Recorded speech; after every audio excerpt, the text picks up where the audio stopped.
C'est du dingue, hein? Les États-Unis et ses alliés n'ont plus de munitions. Écoutez vous-même. Je pense qu'actuellement tous les stocks des Européens, des Américains et des pays du Golfe sont vides, ou quasiment vides. Pour nous, si cette guerre dure encore un mois, nous n'aurons plus de missiles disponibles. Plus de missiles disponibles, vraiment, Général Pellistrandi. La guerre pourrait s'arrêter faute de missiles? Alors, disons que une partie de ceux qui font la guerre pourraient ne plus avoir de missiles. Parce que tant que les Iraniens ont des missiles et des drones, ils peuvent continuer à frapper. La difficulté se pose bien sûr pour les Américains et leurs alliés, et notamment les États du Golfe qui font une consommation très importante de missiles solaires pour intercepter les missiles et les drones venant d'Iran. En particulier, les systèmes patriotes. Et Rheinmetall fabrique sous licence des missiles patriotes. Vous donnez un chiffre très simple. L'année dernière, 600 missiles patriotes ont été fabriqués.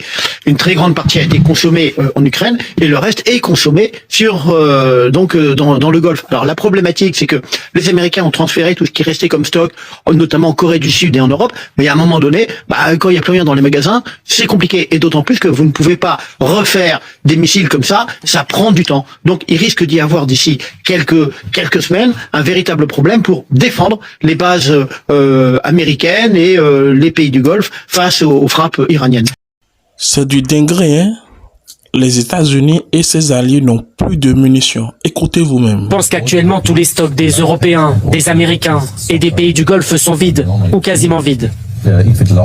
Pour nous, si cette guerre dure encore un mois, nous n'aurons plus de missiles disponibles. Plus de missiles disponibles, vraiment, Général Pellistrandi. La guerre pourrait s'arrêter faute de missiles? Alors, disons que une partie de ceux qui font la guerre pourraient ne plus avoir de missiles. Parce que tant que les Iraniens ont des missiles et des drones, ils peuvent continuer à frapper. La difficulté se pose bien sûr pour les Américains et leurs alliés, et notamment les États du Golfe qui font une consommation très importante de missiles solaires pour intercepter les missiles et les drones venant d'Iran. En particulier, les systèmes patriotes. Et Rheinmetall fabrique sous licence des missiles patriotes. Vous donnez un chiffre très simple. L'année dernière, 600 missiles patriotes ont été fabriqués.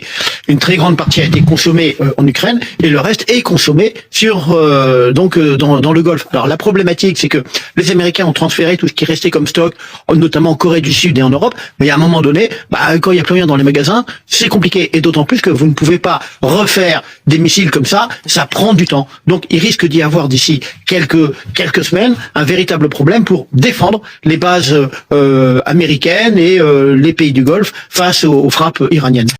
C'est du dingue, hein? Les États-Unis et ses alliés n'ont plus de munitions. Écoutez vous-même. Je pense qu'actuellement tous les stocks des Européens, des Américains et des pays du Golfe sont vides, ou quasiment vides. Pour nous, si cette guerre dure encore un mois, nous n'aurons plus de missiles disponibles.